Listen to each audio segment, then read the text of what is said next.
الحمد لله نحمده ونؤمن به ونتوكل عليه ونعوذ بالله من شرور أنفسنا ومن سيئات أعمالنا من يهدي الله فلا مضل له ومن يضلله فلا هادي له সকলে জবান খুলে বলেন আশহাদু আল্লা ইলাহা ইল্লাল্লাহ وحده لا شريك له وأشهد أن محمدا عبده ورسوله الذي أرسل رسوله بالحق بشيرا ونذيرا وداعيا إلى الله بإذنه وسراجا منيرا فقد قال الله تعالى في كلامه المجيد والفرقان الحميد জবান খুলে সকলে পড়েন আউযু বিল্লাহি মিনাশ শাইতানির রাজীম বিসমিল্লাহির রহমানির রহিম তাবারাকাল্লাযী বিয়াদিহিল মুলক ওয়া হুয়া আলা কুল্লি শাইইন কাদির الذي خلق الموت والحياة ليبلوكم أيكم أحسن عملا وهو العزيز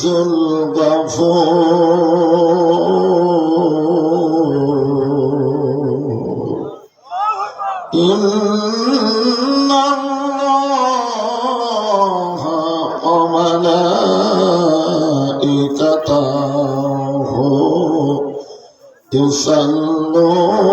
يصلون على النبي يا أيها الذين آمنوا صلوا عليه وسلموا تسليما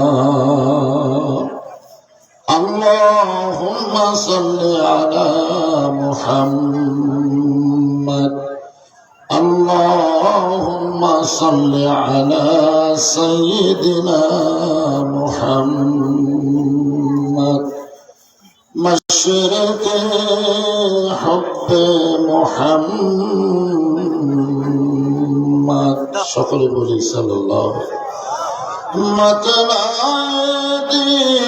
دیوانی ما مطلع خورشید اشکاست سینه سجانی ما بلغ العلا بکماله كشف الدجى بجماله حسنت جميع كساله صلوا عليه وآله اللهم آمين। জান্নাতের বাগান থেকে জান্নাতি মানুষদেরকে নিয়ে আমি গুনাহগার তোমার রহমতের দরজায় দুখানা হাত তুলেছি আল্লাহ। হাসরের ময়দানে জব্বার আর কাহার নামের প্রিয়া তুমি যখন বিচার শুরু করবে, তোমার সামনে দাঁড়ায়া সমস্ত নবীরা নাফসি নাফসি বলে কাঁদতে থাকবে। এমন কঠিন অবস্থা হাসরে হবে, সেদিন সমস্ত নবী তার উম্মতকে ভুলে যাবে, শুধু বলবে আল্লাহ আমার কি হবে, আমার কি হবে। একমাত্র দরদ নবী শাফাতের কান্ডারি ইয়া রাব্বি হাবলি উম্মতি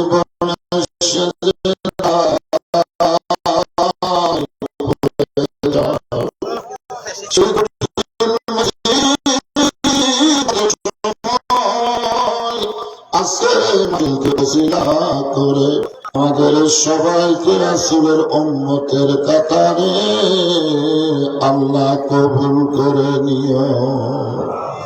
সুবহান রাব্বিকা রাব্বিল ইজ্জাতি আম্মা ইয়াসিফুন ওয়া সালামুন আলাল মুরসালিন والحمد لله رب العالمين لا إله إلا الله।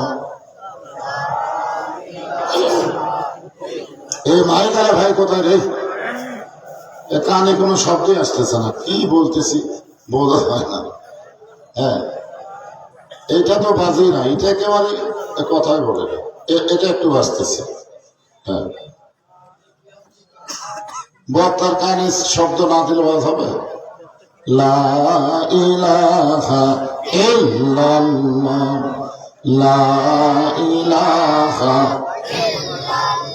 যারা দাঁড়িয়ে আছেন তারা সকলে বসে, বসে সবাই বসেন। লা ইলাহা ইল্লাল্লাহ লা ইলাহা।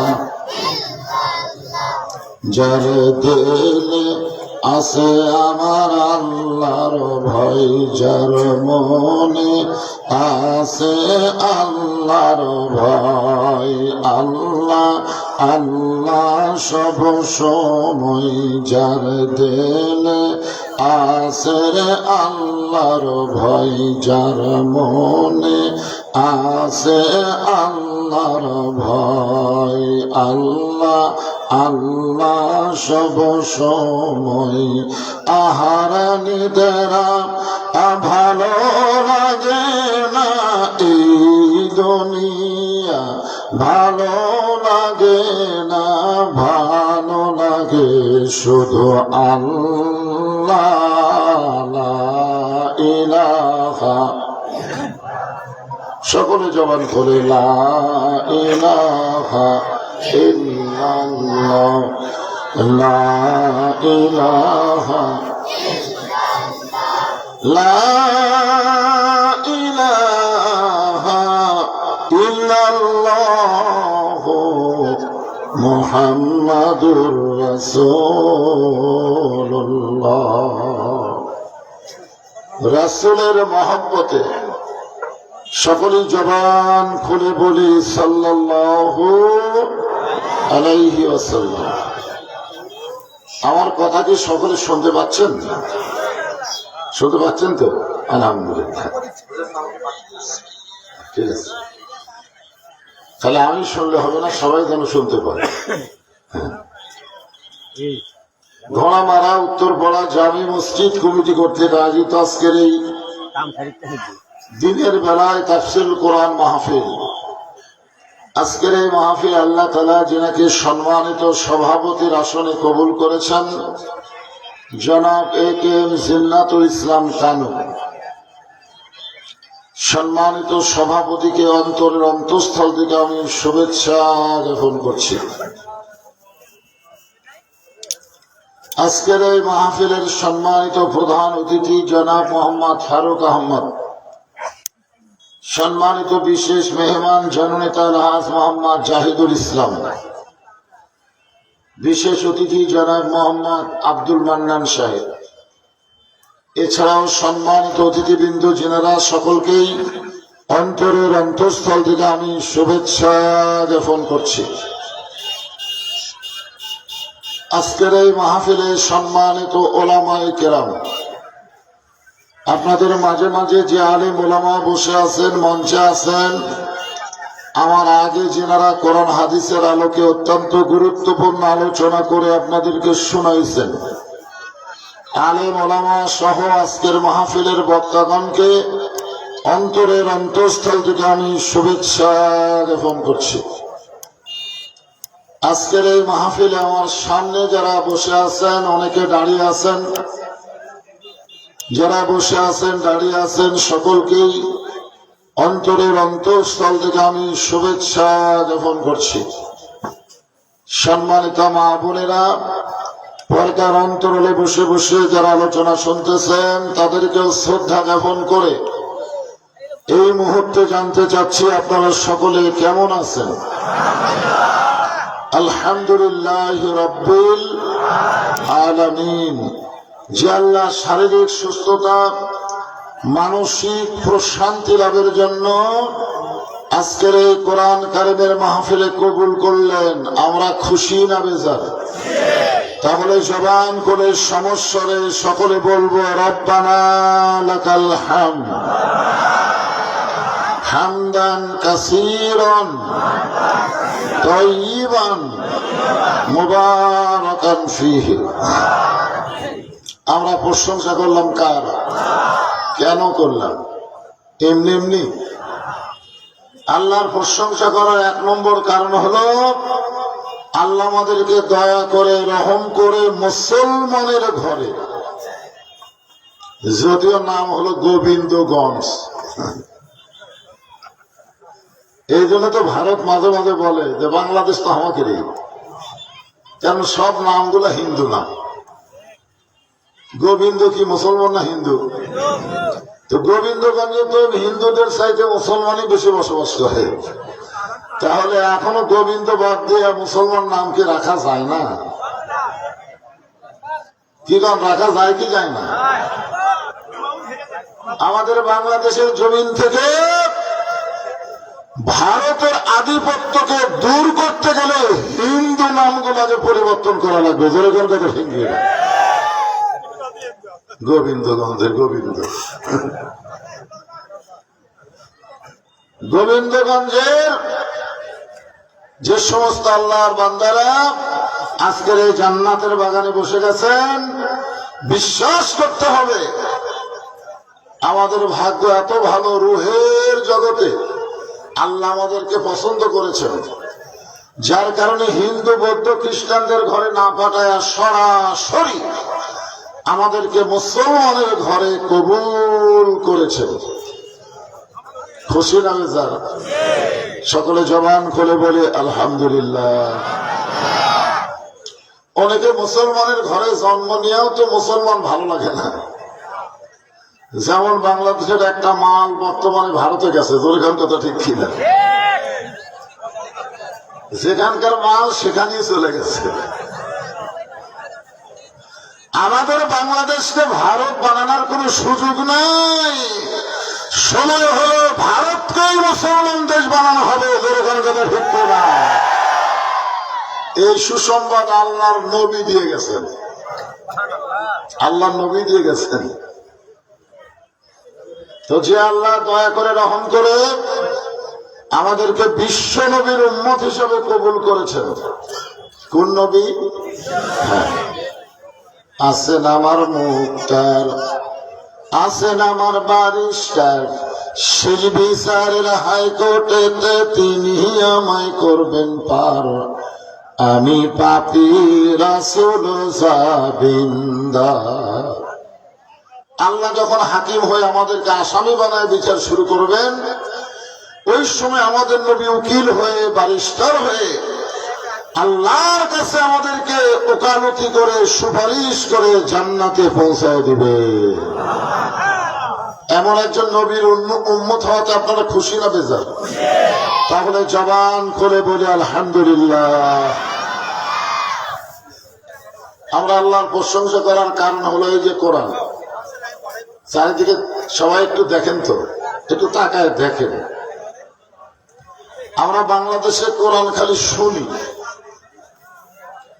মিজানুর রহমান আজহারীর মাহফিল হচ্ছে, লক্ষ লক্ষ মানুষ যাচ্ছে। কি জন্য? শুনবার যাচ্ছি, দেখবার যাচ্ছি। শুধু বক্তা দেখা, কোরআন শোনার জন্য আল্লাহ কোরআন দুনিয়াতে পাঠাই নাই। পাঠাইছে? এই কোরআনের প্রথমে আল্লাহ বলেছেন যালিকাল কিতাবুল লা রাইবা ফীহি হুদাল লিল মুত্তাকিন। এই কোরআনের মধ্যে কোনো সন্দেহ, এই কোরআনের মধ্যে কোনো ধোঁকা, এই কোরআনের মধ্যে কোনো গোঁজামিল। যারা নাই বলতেছেন না, তারা ধরা খাচ্ছে। জবান দেওয়ার মালিককে। আপনার দুই কান্দে দুইটা ফেরেশতা আছে না নাই? তো যখন বক্তা বলতে যে কোরআনের সন্দেহ এই নাই বলার সময় আপনি মুখ বন্ধ করে আছেন, তো ফেরেশতারা বলতেছে আল্লাহ এই শয়তানকে। এই যে কোরআনের মাহফিলে বসে আছে, কোরআনের সন্দেহ এই নাই শব্দটা বলে নাই কে? আল্লাহ বলতেছে মুসলমানের মধ্যে হলো মুনাফিক। ঠিক না? এবার জবান ক্লিয়ার করেন। এই কোরআনের মধ্যে কোনো সন্দেহ, এই কোরআনের মধ্যে কোনো ধোঁকা, এই কোরআনের মধ্যে কোনো গোঁজামিল। মাশাআল্লাহ। এখন আপনাদেরকে বলবো, যে আইন দিয়ে বর্তমান বাংলাদেশ চলতেছে, এই আইনের মধ্যে সন্দেহ, ধোঁকা, গোঁজামিল। যে সংবিধান দিয়ে বর্তমান বাংলাদেশ চলতেছে, সংবিধানের মধ্যে সন্দেহ, ধোঁকা, গোঁজামিল।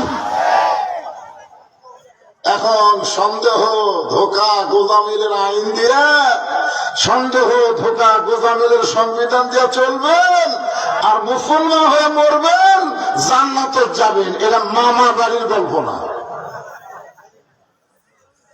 মুসলমানের বাচ্চারা যার মধ্যে সন্দেহ আছে, ধোঁকা আছে, গোঁজামিল আছে, এইগুলো সব কবর দিতে হবে। আল্লাহর কোরআন অনুযায়ী আমাদেরকে চলা লাগবে। যেরকম কথা সব দেখার দিন শেষ। আগামীতে আমরা দেখবো আল্লাহর কোরআনের বাংলা। রাজি আছেন? এই জন্য কোরআন শরীফের 114টা সূরা, তার মধ্যে একটা সূরার নাম হলো সূরা মুলক। হাসিনা বলতেছিল এই দেশ আমার বাপের, এই দেশ আমার। বলাবো না, আসলে দেশ কার? হাসিনার বাপে। মেজর শরীফুল ইসলাম ডালিম যে কথা কছে ভাই, আমাদের বাংলাদেশ কিন্তু ভারতেরা স্বাধীন করে দেয়নি, বরং ভারতেরা বাংলাদেশকে অঙ্গরাজ্য বানাবার চাইছিল। জোরে কার কথা ঠিক কি? কিন্তু শহীদ প্রেসিডেন্ট জিয়াউর রহমান একটা বাঘের বাচ্চা। ভারতের পরিকল্পনায় কিন্তু তাকে হত্যা করা হয়েছে। জোরে কার কথা ঠিক কি না? এখন ভারতের দিন শেষ, আমরা হব স্বাধীন বাংলাদেশ। ওরা পেঁয়াজ বন্ধ করে দিয়ে, আলু বন্ধ করে দিয়ে, চিনি বন্ধ করে দিয়ে মনে করছিল বাংলাদেশ না খায় মরবে। যেদিন থেকে এরা বন্ধ করে দিছে, সেই দিনই ওইগুলো জিনিসের দাম কমা শুরু হয়েছে। জোরে দাম কথা ঠিক কিনা? কারণ আমরা বিশ্বাস করি ফালিয়াবুদু রব্ব হাযাল বাইত আল্লাযী আত'আমাহুম মিন জু'ইন ওয়া আমানাহুম মিন খাউফ। আল্লাহ বলেছেন ওই ঘরের মালিকের তোমরা গোলামি করো, গোলামি করার সঙ্গে সঙ্গে আমি আল্লাহ তোমাদের দুইটা পুরস্কার দেব। 1 নম্বর পুরস্কার হলো তোমাদের কোনো ক্ষুধা থাকবে না, রিজিকের কোনো পেরেশানি থাকবে না, যাবতীয় ভয় ভীতি থেকে আমি আল্লাহ পুরাপুরি নিরাপত্তা দিয়ে দিব। হ্যাঁ, আমাদেরকে নামাজ পড়া লাগবে। জোরে কোন কি পড়া লাগবে? আল্লাহ কোরআনে বলেছি, আইয়ুহাল্লাযীনা আমানুস্তাঈনু বিস-সাবরি ওয়াস-সালাহ ইন্নাল্লাহা মা'আস-সাবিরিন। এখন 5 তলা বিল্ডিং এর 5 তলার উপরে উঠে 1.5 লাখ টাকার খাট, 12,000 টাকার কম্বল, রাত 9টার সময় ওড়ে তামানে দিয়ে বলতেছে, আমার বাড়ি, আমার ঘর, আমার নামাই কে? আমার বাড়ি, আমার ঘর, আমার নামাই কে? এই কথা বলে ওড়ে তামানে কম্বলকে ঘুমায় গেছে। আপনার বলেন তোর 2 কান তো ফেরেশতা আছে না নাই? ফেরেশতা বলতেছে, আল্লাহ, মানুষ মুসলমান হলে ঘুমানোর সময় একটা দোয়া পড়ে, আল্লাহুম্মা বিইসমিকা আমুতু ওয়া আহইয়া। ঘুম দেওয়ার মালিককে, চেতন করার মালিককে। তাহলে কি কয়ে ঘুমালো? এই যে বললো আমার বাপের দেশ, আমার দেশ। আল্লাহ বলতেছে একটু ধৈর্য ধরো। রাত 3টার সময় একটা ভূমিকম্প আছে। ধরে কোন কি কম্প? তাহলে বিল্ডিং একটু লড়ে উঠছে, এত ফোর্সে নামছে যে কম্বলের মধ্যে লঙ্গি খোলা আছে, ওইটাও পরার টাইম পায় না। 9টার সময় কি বলছে যে আমার নামাই খেয়ে, আর 3টার সময় কি হয়ে নামছে? কথা কন লাগেন, কি হয়ে নামছে? ন্যাংটা হয়ে নামছে। ফেরেশতাকে আল্লাহ নামাইলা নামাইলা, তাই বলে ন্যাংটা করে নামালা? আল্লাহ বলে যে ক্ষমতার মালিক আমি, নিজের ক্ষমতায় 21 সাল পর্যন্ত যারা থাকতে চায়, আমি আল্লাহ 24 সালে তাদেরকে ন্যাংটা করে নামাবার পারি। জনগণ কথা ঠিক কি না? এটা একটা নামার সাইজ হলো। একটা ওয়ার্ড মেম্বার থেকে শুরু করে প্রধানমন্ত্রী পর্যন্ত সব চলে গেল। জনগণ কথা ঠিক কি না? এই দেশ তোর বাপে পড়া লিখেন। এই জন্য আমার সঙ্গে সকলে পড়বেন এবং বিশ্বাস করবেন। তাবারাকাল্লাযী বিয়াদিহিল মুলকু ওয়া হুয়া আলা কুল্লি শাইইন কাদির। গোটা পৃথিবীর রাজত্ব, কর্তৃত্ব, মালিকানা কার হাতে? জবান খোলা লাগবে। কার হাতে? সমস্ত ক্ষমতার মালিককে। বিশ্বাস করেন? এই 5ই আগস্ট দেখার পরেও বিশ্বাস হয় না? হ্যাঁ হ্যাঁ, 12,000 টাকা দিয়ে একজন মা তার সন্তানকে বিক্রি করে ক্ষুধার জ্বালায়, আর 400 কোটি টাকা দিয়ে ফ্যাসিস্ট তার বাবার মূর্তি বানায়। ধরে কোন কথা ঠিক কি না? আপনার বলেন তো, একটা মূর্তি আছে, কে ভাঙলো? যারা ভাঙলো এরা হলো জাতির পিতার সন্তান। মিল্লাতা আবিকুম ইব্রাহিম ওয়া সাম্মাকুমুল মুসলিমিন। মুসলমানের জাতির পিতা হলো ইব্রাহিম। আমাদের জাতির পিতা মূর্তি ভাঙছে, মূর্তি গড়ায়নি। যারা বাংলাদেশকে মিথ্যা একজন জাতির পিতা বানাইছিল, সব ভাঙ্গা চুরমার করে দিয়েছে জাতির পিতা ইব্রাহিম, শেখ মুজিবুর ঘোড়ার ডিম। জোরে কথা ঠিক না? ক্ষমতার মালিককে আরো ধরে বলেন আলহামদুলিল্লাহ। আল্লাহ বলতেছেন, আল্লাযী খালাকাল মাউতা ওয়াল হায়াতা লিয়াবলুয়াকুম আইয়ুকুম আহসানু আমালান ওয়া হুয়াল আজিজুল গফুর। আল্লাহু আকবার শব্দের লোক পায় না তো। আমরা স্বাধীনতার পর থেকে দেখতেছি বাংলাদেশে বহু দল আছে, কিন্তু আল্লাহু আকবার সব দলের স্লোগান নাই। আছে? একজন বিপ্লব কুমার বলেছিল যে আল্লাহু আকবার যারা দেয় এরা হলো জামাত শিবির। হয়তো বিপ্লব কুমার বলে গেছে শালা। পুলিশের একটা কমিশনার ছিল, সহকারী কমিশনার, ও বলছিল আল্লাহু আকবার স্লোগান হলো জামাত ইসলামের। তাহলে চিটাগাঙ্গের বিএনপির সমাবেশে যে সালাউদ্দিন কাদের চৌধুরীর সন্তান হুম্মাম কাদের চৌধুরী যে আল্লাহ আকবর করলো, হয়নি? আপনারা জানেন না, মনে ভুলে গেলে চলবে? হুম্মাম কাদের চৌধুরী যেই বললো নারায়ণ তাকবীর, সামনে সমস্ত বিএনপির কর্মীরা বললো আল্লাহু আকবার। তার মানে বোঝা গেল সব দলই কম বেশি আল্লাহু আকবার কয়, কিন্তু এক সালারা কয় না। এরা জয় বাংলাদেশ শুরু করে, কোন কথা ঠিক না? জয় বাংলার দিন শেষ, আল্লাহু আকবারের বাংলাদেশ। তাহলে কোরআন তেলাওয়াত শুনলে ঈমান বাড়ে না কমে? আপনার প্যান প্যান করেন কে?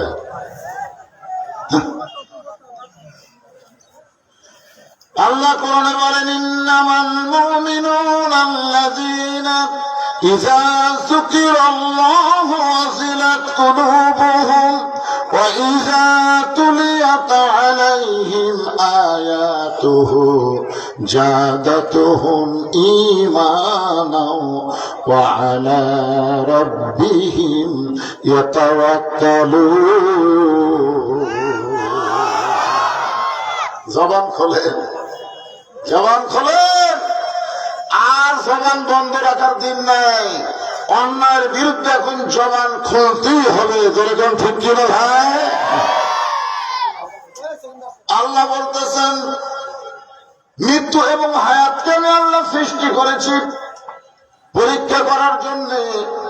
আর ওই পরীক্ষার সাবজেক্ট হলো আহসানু আমালা।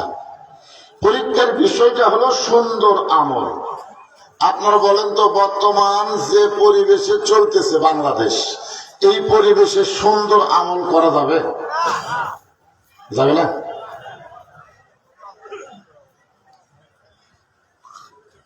দেখেন, এখানেই কোরআনের মাহফিল হচ্ছে, পাশে হয়েছে হচ্ছে, ঠিক কিনা বলেন? দেখবেন একদল বাপে নামাজ পড়ে, বেটা বাহিরে ঘুরতেছে, বউ নামাজ পড়ে, স্বামী পড়ে না, দাদা নামাজ পড়ে, নাতি পড়ে না। পরিবেশটা কেমন যেন একটা ভিড় ঘুটে, ঠিক কিনা বলতেন? একজন হালাল খায়, আর পাশের একজন সুদ খায়। একজন পর্দার মধ্যে থাকে, আর একজন বেপর্দায় ঘরে। যেরকম কথা ঠিক কিনা? আচ্ছা ঠিক আছে, অসুবিধা নেই।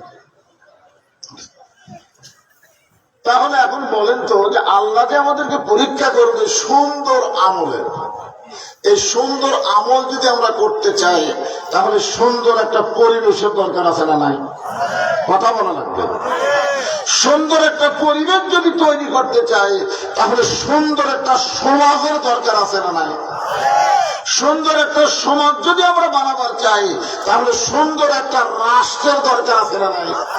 সুন্দর একটা রাষ্ট্র যদি গঠন করতে চাই, তাহলে সুন্দর একটা সংবিধানের দরকার আছে না নাই? আপনার বলেন তো, সেই সংবিধানের নাম কি? আরো জোরে বলা লাগবে। আল্লাহর কোরআনের শুধু অশুন্য হবে না, এই কোরআন দিয়ে বাংলাদেশকে গড়তে হবে। জোরে বলেন কথা ঠিক না? আল্লাহর কোরআন দিয়ে যখন বাংলাদেশ চলবে, তখন বাংলাদেশের একজন নেতা কেমন হবে, একজন কর্মী কেমন হবে? কেমন ভালো? আপনার বলেন তো, আজকে জুম্মার নামাজের ইমামতি করলো কোন দলের নেতা? যদি বিএনপির দলের নেতাকে বলা হতো যান সামনে যান, যদি আওয়ামী লীগের নেতাকে বলা হতো যান খুতবা দেন, কথা কন না কেন? যদি জাতীয় পার্টির নেতাকে বলা হইতো আপনি আজান দেন, সব দল কুপাকা, একটা দলই সামনে যায়, যেই দলটা চায় আল্লাহর কোরআন দিয়ে আমাদের বাংলাদেশ চলবে। একটু মনোযোগ দিয়ে শুনবেন। আল্লাহর কোরআন দিয়ে যখন বাংলাদেশ চলবে, তখন একজন নেতা কেমন হবে,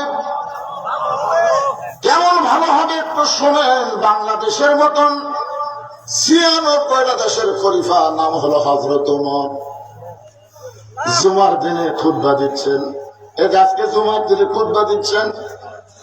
হযরত ওমর জুমার দিনে যখন খুতবা দেওয়া শুরু করলেন, মাঝখান থেকে একজন সাহাবী দাঁড়িয়ে বললেন, ইয়া আমিরুল মুমিনিন, আপনার খুতবা আমরা শুনবো না। ওমর ফারুক বললেন, আমার অপরাধ কি? আমার খুতবা না শোনার পিছনে আমার অপরাধ কি? বলে, আপনার অপরাধ হলো আমাদেরকে খাটো পাঞ্জাবি দিয়া আপনি লম্বা জুব্বা পরে খুতবা দিচ্ছেন। আমাদেরকে খাটো পাঞ্জাবি দিবেন আর আপনি লম্বা জুব্বা গায়ে দিবেন। যতক্ষণ আপনি লম্বা জুব্বার কাহিনী না বলবেন ততক্ষণ আপনার খুতবা আমরা শুনবো না। হযরত ওমরের চোখে পানি পড়তেছে আর মুখটা মুচকে মুচকে হাসতেছে। চোখে পানি পড়ার কারণ হলো, আল্লাহর আইন যখন দুনিয়াতে চালু হবে, নেতা ভুল করলে একজন মুসল্লি পর্যন্ত লোকমা দিবার পারবে। আর মানুষের তৈরি আইন দিয়ে যখন বাংলাদেশ চলবে, নেতারা যতই ভুল করুক, লোকমা দিলে তাকে জেলত যাওয়া লাগবে। জোরে কথা ঠিক ছিল। ওমর ফারুকের মুখটা মুচকে মুচকে হাসতেছে। মুচকি মুচকি হাসার কারণ হলো, যতদিন পর্যন্ত লোকমা থাকবে ততদিন পর্যন্ত কোন খারাপ নেতা আসার সুযোগ থাকবে না। লোকমা যদি থাকে, হাসিনার যে লোকমা আমরা এখন দিচ্ছি, এই লোকমা হাসিনা তখন আসিল দিবার পারছিলাম। বিএনপি কুটি গেছে, খুঁজে পাওয়া যায় না। জামাত ইসলাম কুটি লুকেছে, একটা টাকা যায় না। আমি এই গোবিন্দগঞ্জে বহুদিন মাহফিল করছি, আপনাদের গোবিন্দগঞ্জে যে বিএনপি আছে আমি জানি না। আর আজ দেশে দেখতেছি এই গোবিন্দগঞ্জে আওয়ামী লীগ আছে। এখন কোন যন্ত্র দিয়ে তো খুঁজে পাওয়া যাবে না। তোর এখন কথা ঠিক না। কারণ কি শোনেন, যে কোরআনের অসুন চাইছিল বানান, এই কোরআন তাবিজ কবর ফুফা দেওয়ার কিতাব না। এই কোরআন হলো অনুনাজ্জিলু মিনাল কোরআনি মা হুয়া শিফাউ ওয়া রাহমাতুল লিল মুমিনিন। সব সমস্যার সমাধান দিতে পারে আল কোরআন। আমি যে বলবো সব সমস্যার সমাধান, আপনার জবান করে বলবেন দিতে পারে আল কোরআন। সব সমস্যার সমাধান। ওমরের চোখে ধর ধর করে পানি পড়তেছে আর মুখটা মুচকে মুচকে হাসতেছে। এমন সময় আব্দুল্লাহ ইবনে ওমর 30 পারা কোরআনের হাফেজ, সুবহানাল্লাহ কবেন না, 6 লক্ষ হাদিসের হাফেজ। হযরত ওমর হলেন অর্ধ পৃথিবীর খলিফা, আর তার সন্তানের যোগ্যতা হলো 30 পারা কোরআনের হাফেজ, 6 লক্ষ হাদিসের হাফেজ। তাহলে বোঝা গেল, কোরআন দিয়ে যখন রাষ্ট্র চলবে, খালি নেতা ভালো হলে হবে না, তার সন্তানকে সুশিক্ষা দেওয়া লাগবে। ধরে কোন ঠিক কিনা?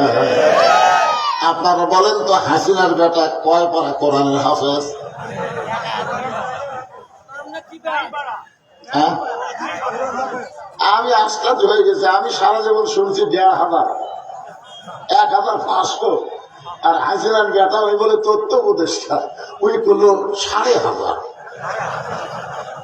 আমি 1500 গোটা ডিকশনারি খুঁজে পাই না, গেলে 1500 কিনা। যদি আপনাদের মধ্যে কেউ আওয়ামী লীগ থাকে, ওইখানে মাথা চুলকানি, কে রে হুজুর কি আপনারা 1500 করে কথা আছে, কথা কানা মাথায় বসো। 1500 বিয়ে করছে খ্রিস্টানের এক মেয়ে, সেটা মনে হয় বর্তমানে নাই, আর একজনের সাথে কাম করতেছে। একটু মনোযোগ দিয়ে শুনবেন। 30 পারা কোরআনের হাফেজ, 6 লক্ষ হাদিসের হাফেজ। হযরত ওমরের পাশে দাঁড়ায় বলতেছে, রে নবীর সাহাবীরা, আমার বাবার জুব্বা লম্বা দেখে তোমরা খুতবা বন্ধ করে দিলে। আমার পরনে তাকায় দেখো, আমার পরনে নতুন কোন জামাই নাই। তোমরা খাটো পাঞ্জাবি হলো তো নতুন কাপড় পরে নামাজ পড়তে আইছো, কিন্তু আমার পরনে তাকায় দেখো, আমার পরনে নতুন কোন কাপড় নাই। ওসমান গনি বল, আব্দুল্লাহ, আজকে জুমার দিনে সবাই নতুন কাপড় পরেছে, তুমি কেন নতুন কাপড় পরলা না?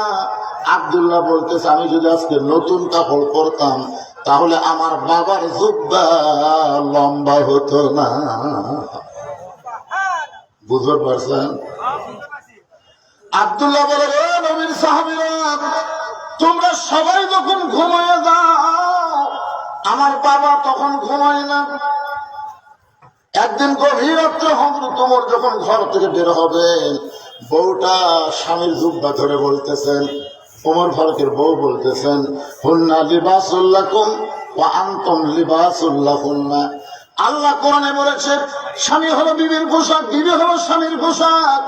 এই গভীর রাত্রে আপনি কোথায় যাবেন? ওমর ফারুক বলে, বিবি, যতদিন নবীর সাহাবী ছিলাম ততদিন এই আয়াতের আমল করেছি, কিন্তু যেদিন থেকে মদিনার খলিফা হয়েছি সেদিন তো আমার জন্য আল্লাহ তাআলা আইন করে দিল, ইন্নাল্লাহা ইয়ামুরুকুম আন তুআদ্দুল আমানাতি ইলা আহলিহা ওয়া ইযা হাকামতুম বাইনান নাস আন তাহকুমু বিল আদল। বিবিরে, ফোরাতের কুলে একটা কুকুর যদি না খায় মরে, হাসরের ময়দানে আল্লাহ ওমরকে জবাবদিহি করতে হবে। আব্দুল্লাহ বলে রে নবীর সাহাবীরা, আমি একদিন গভীর রাত্রে ঘুম থেকে চেতন পায়ে দেখি আমার মা দরজায় দাঁড়িয়ে আছে। আমি মাকে বললাম, মা, এত রাত্রে না ঘুমায় আপনি দরজায় কেন? আমার মা বলে, বেটা রে, তুই তো জানিস না যেদিন থেকে তোর বাবা মদিনার খলিফার দায়িত্ব পাইছে সেদিন থেকে তোর বাবা রাত্রেবেলা আর ঘুমায় না, সারা রাত মানুষের দুঃখ কষ্ট শান্তি নিজের চোখে দেখে। আল্লাহর কোরআন দিয়ে যখন রাষ্ট্র চলবে, নেতা কেমন হবে একটু মনোযোগ দিয়ে শোনেন। গভীর রাত্রে হযরত ওমর ছদ্মবেশে সূরার মতন মদিনার অলিগলি ঘুরতেছে। হঠাৎ দেখতে পাই মরুভূমির মধ্যে একটা তাঁবু টাঙ্গানো, ওই তাঁবুর মধ্যে দুইটা বাচ্চা খালি মা মা বলে কাঁদতেছে। ওমর ফারুক চিন্তায় পড়ে গেলেন, সন্তানগুলো মা মা বলে কান্দে আর মা বলতেছে, একটু ধৈর্য ধরো, একটু ধৈর্য ধরো বাবা, গোস্ত সিদ্ধ হলেই তোমাদের খাবার দেব। ওমর ফারুক চিন্তায় পড়ে গেলেন, দুম্বার গোস্ত হলে বড় জোর 8 ঘন্টা লাগবে, উটের গোস্ত হলে 1 ঘন্টার বেশি সময় লাগবে না। এত গভীর রাত হয়ে গেল, এখন পর্যন্ত গোস্ত সিদ্ধ হয় না। এটা কেমন মা? এই মায়ের কলিজায় কি সন্তানের দয়া নাই? ওমর ফারুক আস্তে করে তাঁবুর কাছে গেলেন, ডাক দিলেন, মা, মা গো, তোমার সন্তানগুলো ক্ষুধার জ্বালায় কাঁদতেছে, এতক্ষণ পর্যন্ত তোমার গোস্ত সিদ্ধ হয় না, আর কত সন্তানকে কান্দাবা? মেয়েটা বলে, পথিক, আমার বাড়ি হলো ইয়ামিন দেশে।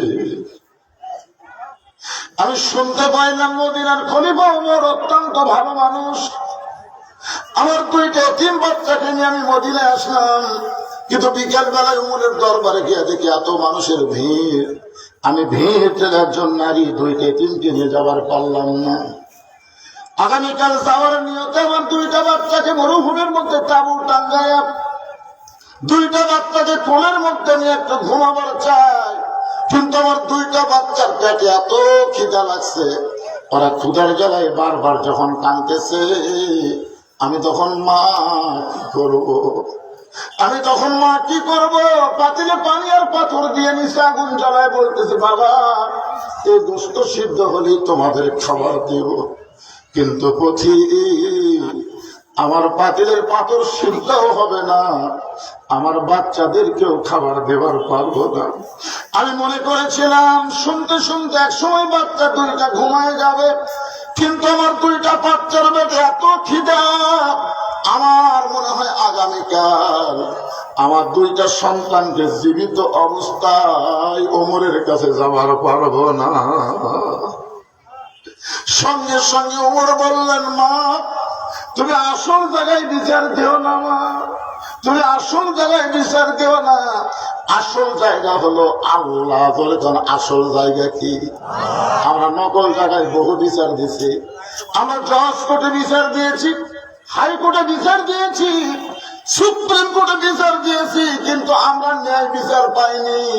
কারণ প্রত্যেকটা অত্যাচারী হাসিনা দখল করে নিয়েছিল। ধরে কোন কথা ঠিক কিনা? ভালো মানুষগুলো জেলখানা ঢুকাবে আর খারাপ মানুষগুলো জামিন দিবে। তখন বাংলার মুসলমান দেখলো আর ভেজাল জায়গায় বিচার চায় লাভ হবে না, আসল জায়গায় চোখের পানি নিয়ে কানছে। যে কান্দার কারণে আল্লাহ তাআলা আগে ধরে না, এবার আসল ধরা হাসিনা ধরছে। ধরে কোন কথা ঠিক কিনা? ওমর ফারুক বললেন না, আসল জায়গায় বিচার দিও না, একটু ধৈর্য ধরেই বলে এক দৌড় বাংলাদেশের মতন ৯৬ দেশের খলিফা হযরত ওমর এক দৌড়ে এসে বাইতুল মালের দরজায় বললেন, আসলাম একটা খাবার বস্তা আমার মাথায় উঠায় দে। আসলাম বলি, আমিরুল মুমিনিন, আপনি হলেন আমির, আমি হলাম চাকর, বলেন বস্তা কোথায় নিয়ে যাওয়া লাগবে, আমি কান্দে করে বস্তা নিয়ে যাব। ওমর ফারুক বলে, আসলাম রে, একজনের পাপের বোঝা একজন কেউ মাথায় নেয় না, দে আমার মাথায় উঠায় দে। বিশাল একটা খাবার বস্তা চাকর আসলাম ওমর ফারুকের মাথায় যখন তুলে দেয়, ওমর ফারুক বস্তা মাথায় নিয়ে যখন দৌড় শুরু করে, পিছন দিক থেকে আসলাম কান্দার বলে, আমিরুল মুমিনিন, আপনার ভিতরে আল্লাহর এত ভয়, আত্তাকুল্লাহ হাক্কা তুকাতিহি, আপনার ভিতরে আল্লাহর এত ভয়, এত বড় বস্তা নিয়ে যদি আপনি পড়ে যান কষ্ট পাবেন। ওমর ফারুক বলে, যদি না পারি আল্লাহ পুরাবে। দৌড়ে দৌড়াবে আমার পাশে গিয়ে বলবে, মা তাকে রুটির হালুয়া তৈরি করো। মেয়েটা রুটি হালুয়া তৈরি করে যখন ওমর ফারুকের হাতে দেয়, ওমর ফারুক দুইটা এতিম বাচ্চাকে দুই কুরাতের উপরে বসায়া রুটি ছেড়ে হালুয়া নিয়ে যখন মুখে দেয়, দুইটা বাচ্চা ফ্যান ফ্যান করে ওমরের দিকে তাকায়, ওমরের চোখ দিয়ে দর দর করে পানি পড়তেছে। ওমর আল্লাহর কোরআন থেকে তেলাওয়াত করতেছে, আর আইতাল্লাযী ইউকাযযিবু বিদ্দীন ফাযালিকাল্লাযী ইয়াদুল ইয়াতীম ওয়া লা ইয়াহুদ্দু আলা তাআমিল মিসকিন। আল্লাহ, এই অধমকে জাহান্নামের আগুন থেকে তুমি বাঁচায় দাও। তাঁবুর ভিতর থেকে মহিলা বলতেছে, দুনিয়াতে ভালো মানুষের গল্প শুনছি, মানুষ এত ভালো হয় জীবনে প্রথম দেখলাম। আপনি কেন জাহান্নামের আগুন থেকে ভয় করেন? আল্লাহ ওমরকে যদি মদিনার খলিফা না বানায়া আপনাকে যদি মদিনার খলিফা বানাই দিত, মদিনা যেন আল্লাহর জান্নাত হয়ে যেত। আব্দুল্লাহ বলে, সাহাবীরা রে, দুনিয়ার সবাই যখন ঘুমাইছে তখন আমার বাবা চুপি চুপি আমার জানলার কাছে গিয়ে ডাকতেছে, আব্দুল্লাহ আব্দুল্লাহ বলে। আমি আব্দুল্লাহ দরজা খুলে দেখি বাবার হাতে একটা পাঞ্জাবি। আমি খুশি হয়ে বললাম, বাবা, বাইতুল মাল থেকে আমার একটা পাঞ্জাবি দিছে, আপনি আর একটা দিবে রাইছেন। ওমর ফারুক বলে, আব্দুল্লাহ, আর একটা পাঞ্জাবি তোরে দিবে রাশি নাই বাগান, এইটা আমার ভাগে পড়ছে, তুই বলতো এই খাটো পাঞ্জাবি গায়ে দিয়ে কি আগামী খুদ্া দেওয়া যাবে? আব্দুল্লাহ রে, তোর পাঞ্জাবিটা আমাকে একটু দান করে দে বাবা। আব্দুল্লাহ বলে, বাবার চোখের পানি বন্ধ করার জন্য আমার পাঞ্জাবি বাবাকে দান করে দিলাম। দান করার পরে বাবার পিছনে পিছনে আমি রওনা দিলাম, দেখি বাবা কি করে। আমি ঘরের মধ্যে গিয়ে দেখি বাবা তার পাঞ্জাবি আমার পাঞ্জাবি একত্র করে বাবা একটা লম্বা জুব্বা বানায়, সেই জুব্বা গায়ে দিয়ে খুদ্া দেয়। এখন বলো বাবার খুদ্া শোনা যায় কিনা যায়? সমস্ত সাহাবীরা চিল্লায় বলতেছে, আল্লাহর কোরআন দিয়ে যখন রাষ্ট্র চলবে, এমন ভালো মানুষকে মুসলমানেরা নেতা হিসাবে দেখতে পাবে। এখন আপনারা বলেন, ভালো নেতা দেখতে গেলে এই বর্তমান বাংলার আইন দেওয়া হবে না, বর্তমানের সংবিধান দেওয়া হবে না, আমার আল্লাহর কোরআন বাংলাদেশে চালু করতে হবে। কোরআন বিজয় আন্দোলন করা লাগবে। কথা ঠিক না? আল কোরআনের আলো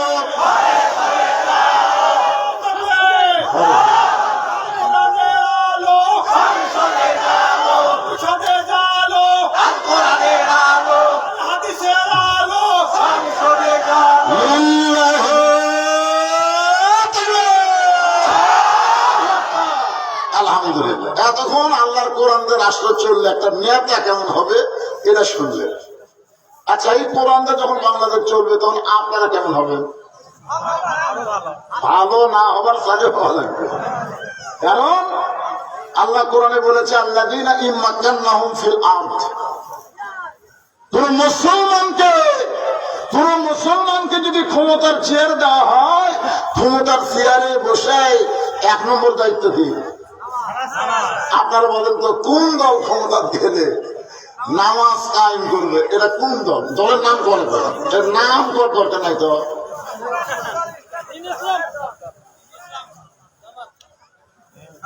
বুঝতে পারতেছেন না?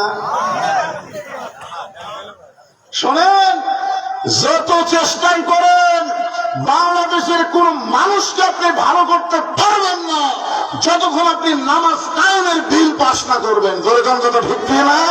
কারণ আল্লাহ কোরআনে ডাইরেক্ট বলে দিয়েছেন ইন্নাস সালাতা তানহানিল ফাহশাই ওয়াল মুনকার। একমাত্র নামাজই পারে মানুষকে ফাহিশা এবং যাবতীয় খারাপি থেকে বাঁচায় দিতে। আমাদের যুবকদের হাতে যে মোবাইল, ওরে বাবা রে, আমি যে একটা বুড়া হুজুর তাও খাতির নাই, সমানে খালি পিকচার নিচ্ছে হুজুর হুজুর হুজুর। ওরা খালি আমার পিকচার নেয়, মাঝে মধ্যে ওরা কারো পিকচার দেখে না। এই সমস্ত যুবকদেরকে সাইজ করবার গেলে আপনি র্যাব দিয়ে পুলিশ দিয়ে হবে না। 1 নম্বর হলো নামাজ কায়েমের আন্দোলন করা লাগবে। জোরে কোন কথা ঠিক? নামাজ যখন কায়েম হবে, আমার হাজার হাজার মা বোনেরা পর্দার অন্তরে আছে না নাই? আছে না নাই? এই জন্য আমার মা বোনদেরকে লক্ষ্য করে আমি একজন কর্মীর কথা বলবো। কোরআন দিয়ে যখন রাষ্ট্র চলবে তখন একজন কর্মী কেমন হবে, আর সেই কর্মীটা যদি মহিলা কর্মী হয়, মরদ কর্মীর চাইতে মহিলা কর্মীর হয় ভালো। কারণ আমরা দেখছি এই গোটা বাংলাদেশ এরশাদ চাচা স্বৈরাচার ছিল, কিন্তু দেশ এত খারাপ ছিল না। ধরে কোন কথা ঠিক কিনা? কিন্তু এরশাদ চাচার পরে বুঝলেন যে দুটো হচ্ছে ভাই, হায় হায়, আমরা মরদ মানুষ। রাসূল বলেছে মা তারাক্তু, এটা কিন্তু বুখারী শরীফের হাদিস, আলেম ওলামা যারা আছেন হাদিসটা নোট করবেন। মা তারাক্তু বাদি আলা উম্মতি ফিতনাতুন আদারু আলা রাজুলুম মিনান নিসা, রাওয়াহুল বুখারী কিতাবুল ফিতান। আল্লাহ রাসূল বলেছেন আমার পরে আমার উম্মতের জন্য সবচাইতে বড় বিপদ হলো মরদ মানুষের জন্য নারী নেত্রী হওয়া। আপনারা বলেন তো, কোরআনের দলের কোন মানুষ বলবে যে আমাদের অমুক মেয়ে মানুষ নেত্রী আছে? বলবে? কথা কর না পারে।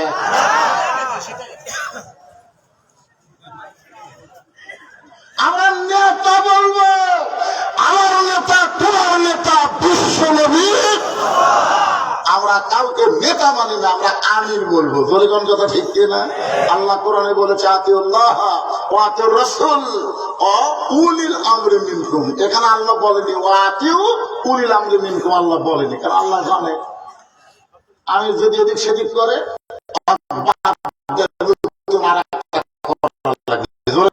কথা ঠিক কথা বলেন। হ্যাঁ, আল্লাহ এইটা বোঝানোর জন্য বলতেছে আমার মায়েরা যারা পর্দার অন্তর আছে একটু মনোযোগ দিয়ে শুনবেন। যদি ভালো না হয়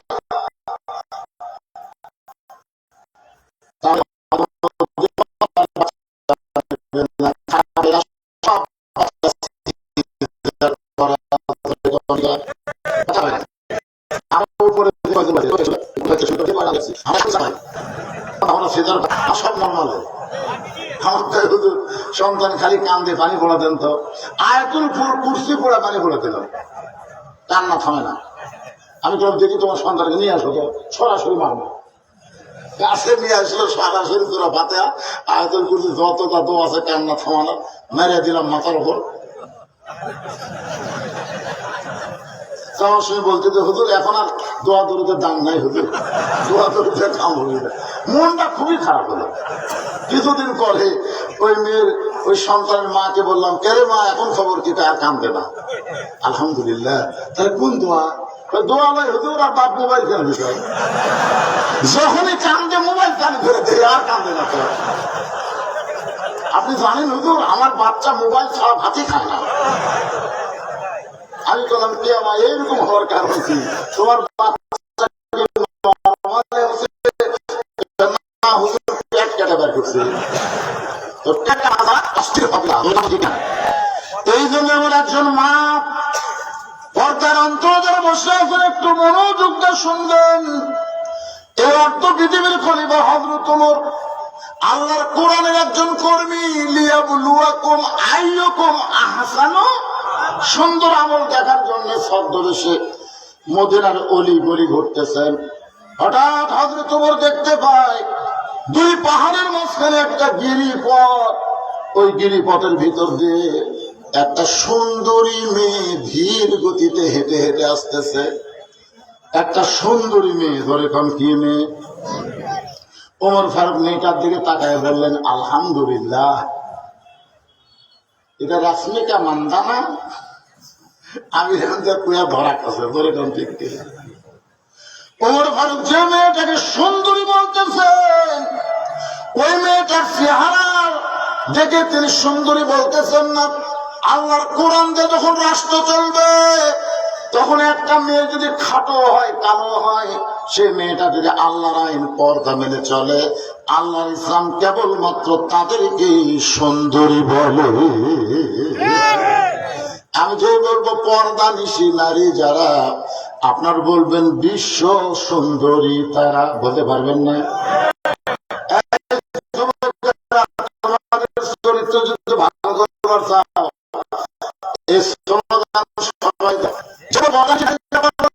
বিশ্ব সুন্দরী বলতে পারেন না। আর যে বলবো বেয়া পড়ে নারী তারা, আপনার বলবেন শিলা কলা তারা। একই গাছের কলা, এক গামলায় শোষাওয়ালা, এক গামলায় শিলা। আপনার বলেন তো খরিদ্দার কোন কলা কিনবে? কলালা বলতে যে ভাই একই গাছের রে, একই গাছের না, শিলা কলা আমি টাকাটা কিনি না। তো তুই কলা কি শিলা খাস না? শিলাই খায়, কিন্তু আমার আগে কেউ শিলা রাখলে সেটা খাওয়া যায় না। মশা মাছির ধুলাবালি পড়ে ওই শিলা কলা খাওয়ার অনুপযুক্ত হয়ে গেছে। তাহলে পর্দা নিশি নারী যারা, বিশ্ব সুন্দরীরা, বিশ্ব হযরত ওমর ওই পর্দা নিশি মেয়েটার কাছে থেকে বললেন, মা, এই নির্জন পথে তুমি একা একা চলেছ, তোমার সামনেও কোনো মানুষ নাই, তোমার অন্তত ভয় ডর লাগতেছে না? 2000 টাকার জুতা যদি আমাদের কাছে থাকে, আর যদি গোবিন্দগঞ্জ মসজিদে জোহরের নামাজ পড়বার যায়, আপনারা চিন্তা করেন তো জুতা দরজাত রাখবেন না হাতত নেবেন? কেন নেবেন? কারণ বর্তমান যে আইন চলতেছে, এই আইনের জুতা দরজায় রাখলে নামাজ পড়া সে দেখবো জুতা নাই, চোরে জুতা নিয়ে গেছে। তোরে কোন ঠিক কিনা? ওমর ফারুক বললেন, মা, এই নির্জন পথে তুমি একা একা চলতেছ, তোমার সামনে কোনো মানুষ নাই, পেছনেও কোনো মানুষ নাই, তোমার অন্তরে কি ভয় ডর লাগে না? মেয়েটা বলে, পথিক, তুমি কি হযরত ওমরকে চেনো? সুবহানাল্লাহ বলেন। মেয়েটা ওমরকে লক্ষ্য করে বলতেছে, পথিক, তুমি কি হযরত ওমরকে চেনো? যদি ওমরকে চিনতা তাহলে এরকম বেয়াসাইদা কথা বলতা না। ওমর ফারুক বললেন, মা, আমি কি বেয়াসাইদা কথা বললাম? মেয়েটা বলে, পথিক, আল্লাহর কোরআন যে যখন রাষ্ট্র চলবে, তখন পৃথিবীর এক প্রান্ত থেকে আর একটা প্রান্তে একটা মহিলা যাবে, ওই মহিলার কলিজায় আল্লাহ ছাড়া অন্য কারো ভয় থাকবে না। সেদিন ষোড়শী নির্জন পথে যাবে, কোন জন কটু কথা কবে না, পথের প্রান্তরে সম্পদের মোহে পড়ে খুন আর রাহাজানি হবে না। সবাই বলেন, যদি মেনে চলি কোরআন। বলেন, সবাই বলেন, যদি মেনে চলি কোরআন আর রাসূলের বিধান, সকলে শান্তিতে থাকবে। বাংলার আকাশে কলেমার পতাকা যেদিন দুলবে।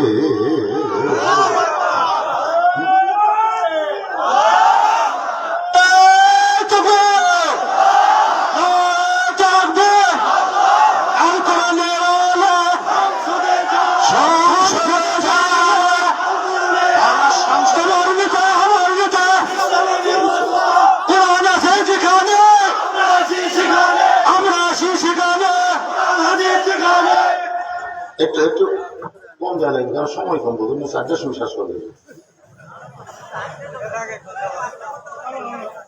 না না, ওয়াজ কিছুই হয় না, কেবল নেতা দেখেছি আমি কর্মী দেখবো, তারপরে আসানো আমার করে কাছে শুনবো, ঠিক খেলা বলে। হ্যাঁ, এখন চিন্তা করে দেখেন, মেয়েটা বলে পথিক তুমি হযরত উমর ছিলা। উমর যেদিন থেকে আল্লাহর কোরআন দিয়ে রাষ্ট্র চালায়, সেদিন থেকে পৃথিবীর এক প্রান্ত থেকে আর একটা প্রান্তে একটা মহিলা নির্ভয়ে যাবে, তার কলিজায় খালি একটাই ভয় থাকবে, ভয়টা কার? আর আমাদের ভয় কার? তার মানে বোঝা গেল মানুষের আইন যা চললে মুসলমানিত্ব রক্ষা করা যাবে না, ইমানও রক্ষা করা যাবে না। একটু মনোযোগ দিয়ে শোনেন। ওমর ফারুক বললেন, না তোমার কথাতে আমি অত্যন্ত খুশি হলাম। আল্লাহর আইন যখন চলবে তখন তার অন্তরে আল্লাহ ছাড়া কারো ভয় থাকবে না। কিন্তু তুমি যে ধীর গতিতে চলতেছো, তোমার চলা যেটা মনে হচ্ছে তুমি একজন দুঃখী নারী, আমার মনে হয় তোমার ভিতরে একটু দুঃখ কাজ করতেছে। মেয়েটা বলে পথিক আমি আসলে একজন দুঃখী নারী। আজকে 6 দিন হলে হযরত উমরকে আমি খুঁজে বেড়াই। আজকে কয়দিন?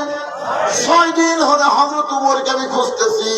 যদি উমরকে খুঁজে পাই তাহলে আমার দুঃখের কথা তাকে একটু বলবার চাই। ওমর ফারুক বললেন, মা তুমি কি পাগলি নাকি? উমর হচ্ছে অর্ধ পৃথিবীর খলিফা। সে উমরকে যদি তুমি পাবার চাও তাহলে তুমি সংসদ ভবনে যাও, তুমি গণভবনে যাও, তুমি রাষ্ট্রীয় ভবনে যাও। ওই সকল ভবনে না গিয়া তুমি 2 পাহাড়ের মাঝখানে খুঁজতেছো। উমর কি গরু ছাগল নাকি যে 2 পাহাড়ের মাঝখানে তুমি উমরকে খুঁজতেছ? মেয়েটা বলে পথিক তুমি জানো না, আল্লাহর কোরআন দিয়ে যেদিন রাষ্ট্র চলবে সেদিন নেতা খোদা লাগবে না, নেতারাই দুঃখী মানুষকে খুঁজে বেড়াবে। আল্লাহর কোরআন দিয়ে যেদিন বাংলাদেশ চলবে একটা নেতা আপনাদের খোঁজা লাগবে না। ভোটের আগে নেতা যেমন খোঁজে, ভোটের পরে আরো বেশি খুঁজবে। কথা কম না? এখনকার নেতারা 5 বছর পর পর, হাসিনার সময় সেটাও ছিল না। হাসিনার সময় তো ভোটই লাগেনি, ভোট লাগছে এখানে অনেক যুবক আছে 10 বছর আগে ভোটার আছে, এখন পর্যন্ত ভোট দেবার পারেনি। আমাকে একজন হুজুর আমার জীবনে মনে হয় আর ভোট হবে না, কারণ 41 পর্যন্ত হাসিনা থাকলে তো ভোট আমি দেওয়ার আগে হয়ে যাবে। একজন 1 লাইনকে 10টা মুড়ি দিয়ে গেলে সিল মারতেছে। তোমার 2 কান্দের ফেরেশতা বলতেছে, আল্লাহ এই যে 1 লাখ 10টা সিল মারলো, এর বাপ কয়টা? আল্লাহ এত কি মনে করতে চায়? এক বাপের বেটা একটা ভোট দিবি, তুই 1 লাখ 10টা দিল। আল্লাহ বাম কান্দের ফেরেশতাকে বলতেছে, তুই লেখা থো যাও রে, লেখা থো যাও রে, কারণ 2 কান্দের ফেরেশতা আছে। তো ডান কান্দের ফেরেশতা লিখবে বৈধ সন্তান, আর বাম কান্দের লিখবে জাউরের সন্তান। 1 লাখ 1-এর বেশি ভোট দিছে, কি হলো জাউরের সন্তান। কথা কন না কেন? কথা কন না। 1 লাখ কয়টা দিবে? ভোটের উপরে মানুষের অভক্তি হয়ে গেছে। কথা কন না কেন? একটু মনোযোগ দিয়ে শুনবেন। মেয়েটা বলে পথিক আল্লাহর কোরআন দিয়ে যখন রাষ্ট্র চলবে তখন নেতা খোঁজা লাগবে না, নেতারাই দুঃখী মানুষকে খুঁজে বেড়াবে। এই আল্লাহর কোরআন দিয়ে যখন বাংলাদেশ চলবে তখন গরিব মানুষ ধনীর বাড়িতে যাওয়া লাগবে না, বরং ধনীরাই গরিবের বাড়িতে বাড়িতে যাবে। একটা গরিবের ঠেকা নাই, একটা গরিবেরও ঠেকা নেই।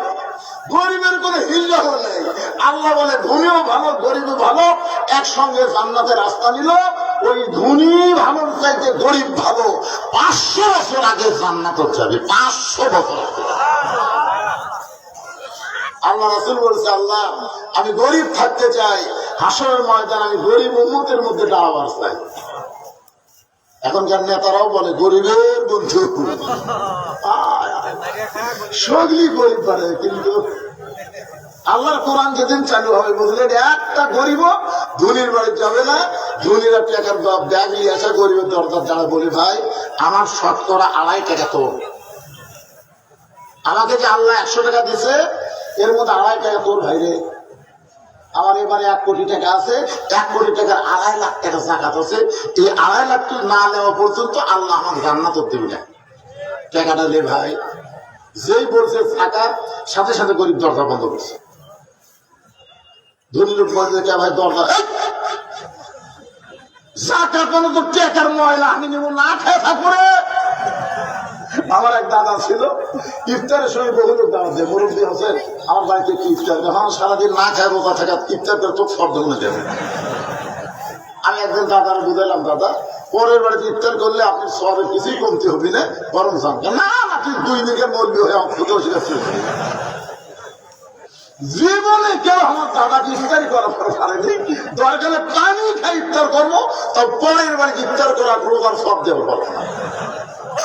এই বাংলাদেশে কতগুলো লোক আছে এরা না খাওয়া থাকবে, কিন্তু জাকাতের টাকা নিবার পাবে না। ধরে কথা ঠিক কিনা? যার বাড়িতে যাই তাই দরজা বন্ধ করে দেয়। 1 ব্যাগ টাকা নিয়ে 7 দিন ধরে ধনী ঘুরতেছে, গরিব দরজা খোলে না। ধনী কান্দের বলে, আল্লাহ আমাকে ধনী না করে যদি গরিব করতে তাহলে আমার শান্তি হতো। আমি ধনী হয়ে কি বিপদে পড়লাম আল্লাহ, 7টা দিন হলে 1 ব্যাগ টাকা নিয়ে ঘুরতেছি, এখন পর্যন্ত কোনো গরিব দরজা খুললো না। মনের দুঃখে ধনী কানতে কানতে মরুভূমির মধ্যে যায়। মরুভূমির মধ্যে গিয়ে দেখে গাছের ছায়ায় একজন বস্তা মাথা দিয়ে ঘুম পাড়তেছে। বেগালা মনে করছে গরিব কাছি, খুশি হয়ে সালাম দেয়, আসসালামু আলাইকুম। বস্তাওয়ালা মাথা তুলে কয় আলহামদুলিল্লাহ। বেগালা বলে, ভাই সালাম দিলাম, ওয়ালাইকুম সালাম না বলে আলহামদুলিল্লাহ বলার কারণ কি? বলে 1 বস্তা টাকা নিয়ে 15 দিন ঘুরতেছি, আমি গরিব পাইনি ভাই, তো গরিব দেখে আল্লাহ শুকর আদায় করতেছি। বলে আমি গরিব 7 দিন, তুমি ধরো 15 দিন, তাহলে গরিব গেল কোন জায়গায়? আল্লাহ ডাক্তার বলে, রে মুসলমানেরা, সুদ ভিত্তিক অর্থনীতিকে দাফন করে জাকাত ভিত্তিক অর্থনীতি কোরআন দিয়ে যখন চালু করবা, ওই দেশের জন্য আল্লাহ তাআলা অভাবের দরজা বন্ধ করে দিয়া বরকতের দরজা খুলে দিবে। তাহলে আল্লাহর কোরআন দিয়ে যখন রাষ্ট্র চলবে, তখন নেতা খোঁজা লাগবে না, বরং নেতারাই দুঃখী মানুষকে খুঁজে বেড়াবে। মেয়েটা বলে, পথিক আমি 6 দিন হলে উমরকে খুঁজতেছি, আমি আর 1 দিন খুঁজবো। আর মাত্র কয় দিন? 1 দিন খুঁজে যদি উমরকে না পাই, তাহলে আসল জায়গা আমি বিচার দেব। এইরকম লোকদের দেখাচ্ছে আসল জায়গা, বোঝেন? সঙ্গে সঙ্গে হযরত ওমর কান্দের বলে, মা ওই জায়গায় বিচার দিও না মা, তুমি যে উমরকে 6 দিন হলে খুঁজতেছো, আমি হলাম সেই উমর। মেয়েটা হেজাবের ভিতর থেকে বলে, ইয়া আমিরুল মুমিনিন, আপনি যদি সেই উমর হন তাহলে সুরের মতো একে একে ঘুরতেছেন, আপনার কি কোনো সামসা নেই? যেরকম কি নেই? আওয়ামী লীগ ক্ষমতা গেছিল, ক্ষমতা যাওয়ার পরে ওর কেটা চামচা হয়েছিল ভাই। বিএনপি তো এখনো ক্ষমতা যায়নি, তাই যত চামচা ঘুরতেছে।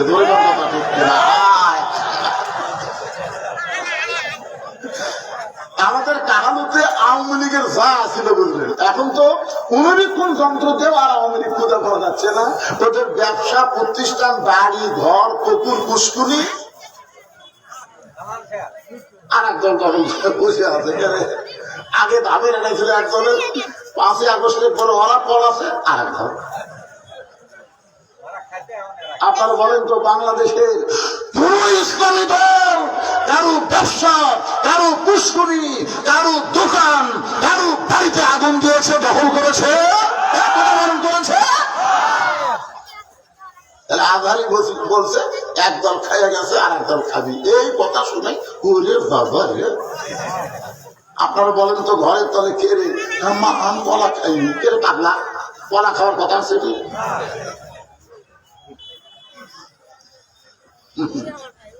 মনে কষ্ট দিয়ে কাম হইবে না ভাই, জোয়ার উঠে যাচ্ছে। আমার এলাকার সব হিন্দু আমার মাদের সাথে একদিন গেল, সব হিন্দু, আমার এলাকার যত হিন্দু সব গেছে আমার মাদের সাথে। আমি বললাম কে আরে বা তোরা আছো হুজুর, আমরা আপনার দল ধরতে পারছি। আমি বললাম তাহলে তোরা না হিন্দু, হিন্দু হলে কি হবে হুজুর, আমরা ওই মার্কাত মারবো। আচ্ছা ঠিক আছে, তা বাড়ির যা। সুবহানাল্লাহ, জনগণ এখনই বুঝতে পারতেছে। কথা বলেন ঠিক কিনা, কথা বলেন, একটু মনোযোগ দিয়ে কথাগুলো শুনবেন। ওমর ফারুক চোখের পানি বের করে বলতেছে, মা কি দুঃখ তোমার মনে, আজকে 6 দিন হলে তুমি আমাকে খুঁজতেছো, অবশ্যই তোমার ভিতরে দুঃখ আছে। এই দুঃখটা কি মা, তুমি একটু আমারে বলো। মেয়েটা বলতেছে, আমিরুল মুমিনিন, আমার জীবনের সবচাইতে বড় দুঃখ হলো আমি 6 বছর বয়সে ঈমান গ্রহণ করছি।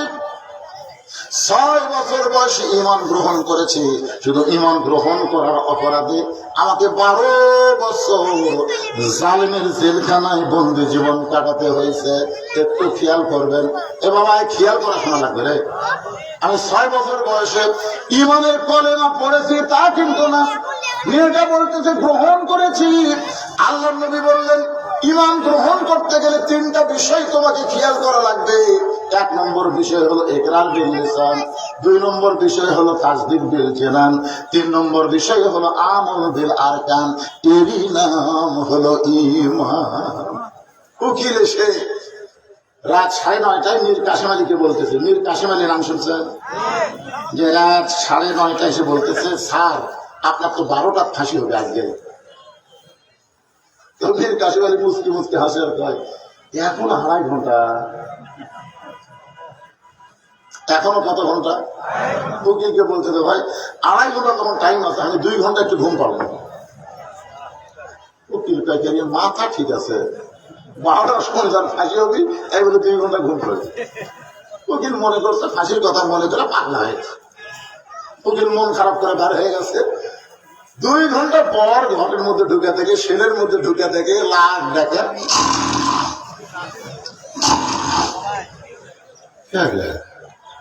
আর মাত্র 8 ঘন্টা পরে ফাঁসি হবি, আর সেই লোকটা এইভাবে ঘুম পাড়তেছে।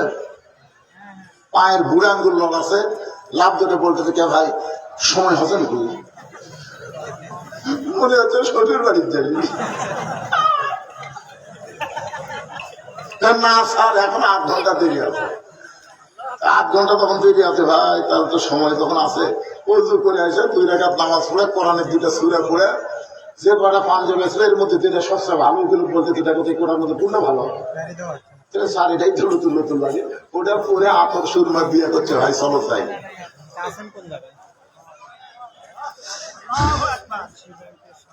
উকিল কান্দে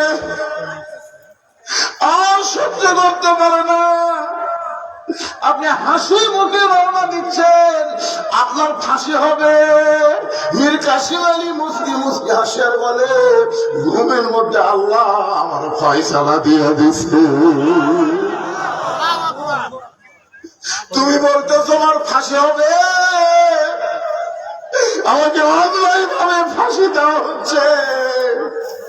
আল্লাহ পাক আমাকে জানাই দিয়েছে, কাসেম আলী আয়, আমি আল্লাহ তোর জন্য 8টা জান্নাতের দরজা খুলে রেখেছি, তুই মরবি না রে।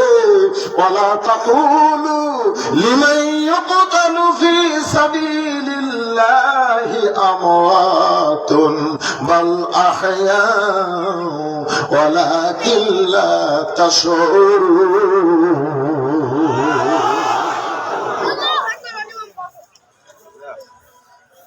দাদান একটু মনোযোগ দিয়ে কথাগুলো শুনবেন। মেয়েটা বলতেছে 6 বছর বয়সে ইমান গ্রহণ করছি, ইমানের কলেমা পড়লে তার কোনো অসুবিধা নাই, কিন্তু ইমানকে গ্রহণ করলে তার উপর বিপদ হবে। কারণ ইমান গ্রহণ করার সুরত হলো 3টা। জোরে বলেন কয়টা? এর মধ্যে একটা বাদ দিলে ইমান গ্রহণ হবে না। 1 নম্বর হলো ইকরার বিল লিসান, জবানে বলতে হবে লা ইলাহা ইল্লাল্লাহ। 2 নম্বর হলো তাসদীক বিল জানান, কলিজার মধ্যে ইমানের জায়গা দেওয়া লাগবে। কলিজার মধ্যে যখন ইমানের জায়গা দিবেন, ওই মানুষটার কাছে জীবনের চাইতে ইমানের গুরুত্ব বেশি হবে। এই ছেলেগুলো, অনেক যুবক ছেলে বসে আছো তোমরা কোরআনের মাহফিলে, আজকে তোমরা বলো তো, তোমাদের কাছে জীবনের দাম বেশি না ইমানের দাম বেশি? তোমরা বলো তো, ইমান বাঁচান ফরজ না জীবন বাঁচান ফরজ? সবাই বলা লাগবে জীবন বাঁচান ফরজ। জীবন বাঁচান ফরজ। আপনি যতই চেষ্টা করেন, যত ভালো ভালো ডাক্তার আর যতই বেঙ্গালুর আর যতই মাদার ভারতে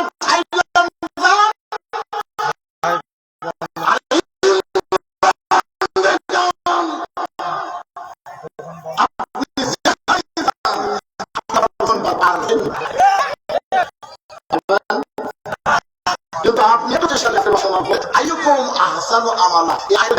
আপনি একটু চেষ্টা করেন, আপনার ইমান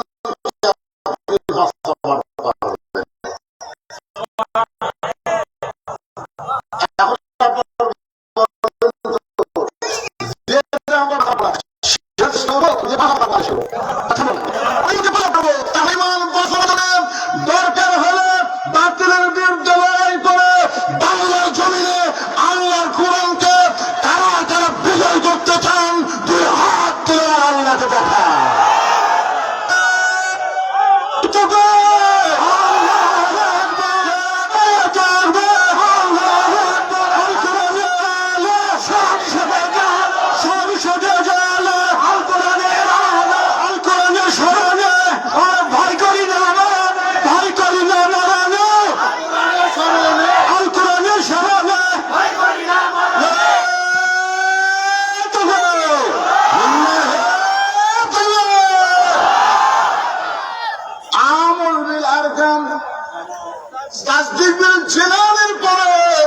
ইমানের সর্বশেষ কথা হলো আমল বিল আরকান। এটা আমলের মাধ্যমে প্রকাশ করা লাগবে। আপনার বলেন তো, ইমানকে রক্ষা করতে গেলে যত আমল আছে, 1 নম্বর আমলের নাম কি? হ্যাঁ ছেলেরা, এখন যদি বলা হয় ইয়ং জেনারেশন যারা, তোমরা কারা কারা ফজর নামাজ করছে, একটা হাতে উঠবে না। না হাত তুলবার বলতেছে না।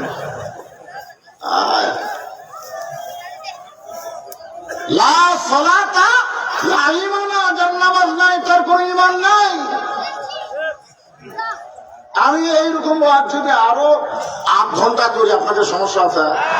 আপনার তো ভালোই মনে হয় সুন্দর পাচ্ছে, কিন্তু এই মাহফিল কমিটি আমাকে বলছে, হুজুর মসজিদের জন্য আপনি ব্যাগ ছাড়া দিবেন। ব্যাগ, এই ব্যাগের আদায় হয়ে গেলে আপনি টানা যতক্ষণ পালন করেন, কিন্তু শেষে যদি আপনি একবার ব্যাগ দেন, তাহলে এরা ওইটা ওই বান্দরের মতো দৌড় মারবে, এত দৌড় মারবে আগের সাথে বাজে ম্যাচ খোঁজা করবে। মানে এরা ওয়াজ শুনবে, কিন্তু টাকা দেন, আপনি 10 টাকা দেন, 20 টাকা দেন আল্লাহর ঘরের জন্য। ব্যাগ যদি আপনাদের কাছে যায়, ওই পিছনের লোকেরা আপনাদের কাছে যদি ব্যাগ যায়, কারা কারা 1 টাকাও দেবেন না? হাত পর্যন্ত দেখে কারা কারা দিবেন? 10 পারেন, 20 পারেন, 50 পারেন দিবেন, তারা একটা হাত পর্যন্ত দেখে। সবাই তো হাত তুলছে রে, এটা একটা বস্তা হবে। মানে এই ব্যাগালারা কুটি রে, ব্যাগালা কুটি 100 ব্যাগ দেওয়া আছে, 100 ব্যাগ। তাহলে দেখবেন ব্যাগগুলো আপনাকে সাইজ ব্যাগ না কারু ব্যাগ। এখনই তো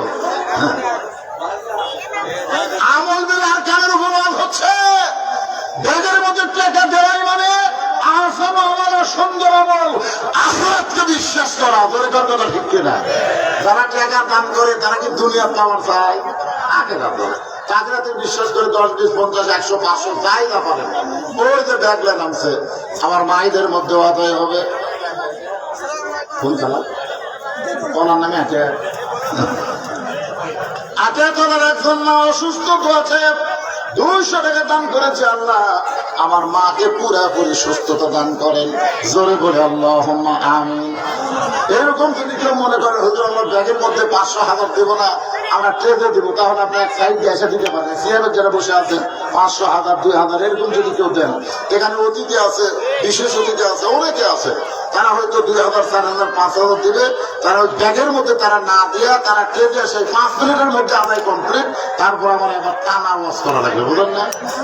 হ্যাঁ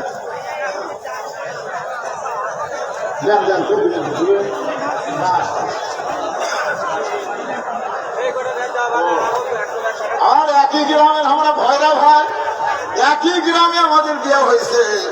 আমার এই গামলা গ্রামের মোখলেসরের জামাই আমার ভাই গান ভয়রা ভাই 500 টাকা দান করেছে আল্লাহর ঘর মসজিদের উন্নয়ন কল্পে। আল্লাহ দানকে কবুল করেন। আল্লাহুম্মা আমিন।